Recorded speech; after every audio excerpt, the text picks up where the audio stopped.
Washington is gearing up for the State of the Union with full coverage right here on NewsNation. Arkansas's newly elected governor, the first woman to hold the post and the youngest governor in history. Sarah Huckabee Sanders is set to give the Republican rebuttal to President Biden's speech tonight. It's going to be a big test for Republican strategy after last year's midterms and heading into 2024. Julia Manchester, national political reporter for The Hill, joins me right now. So, Julia, do we have any idea what approach Huckabee Sanders is going to be taking? We don't know yet, Adrienne. However, I expect that she's going to be hitting on President Biden on a number of areas that Republicans have hit him on over the past couple of years. And that's really inflation or the state of the economy, the situation at the southern border, rising crime. And she might wade into some of these cultural issues that we've seen Republican leaders like former President Trump and Florida Governor Ron DeSantis talk about, such as education and certain subjects that are taught in the classroom. So I think she's going to be echoing these Republican talking points and really trying to create a contrast between Republicans and the administration and really asking Americans, are you better off than you were 2 to 3 years ago? In terms of being a strong voice for the GOP, she has been critical of critical race theory. She's eliminated the term Latinx, and she's spoken against gender inclusivity. Will she speak to these topics in her rebuttal, do you think?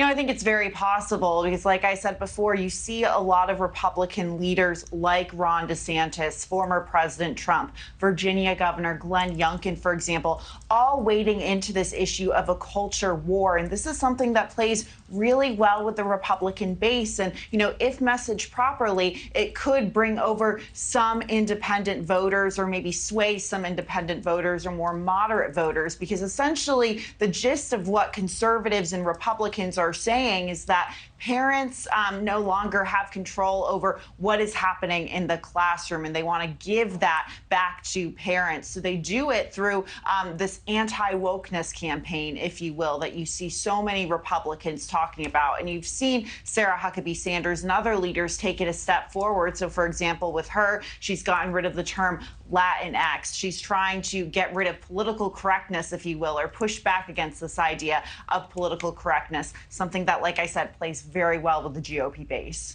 Former President Trump is planning a rapid response to President Biden's speech tonight. Are some voters seeing this as stealing some of Sanders' thunder, or is he adding fuel to the GOP response?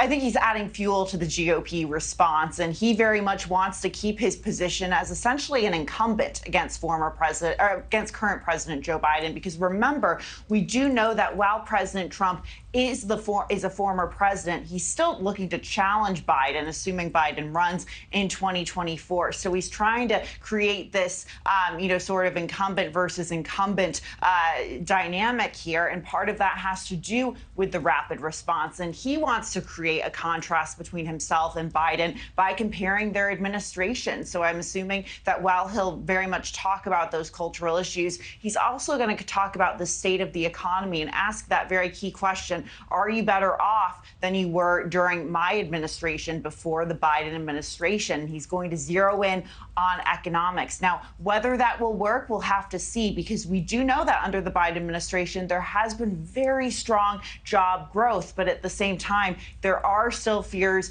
of a recession right now. Prices are still high. So that's something that Donald Trump will have to contend with.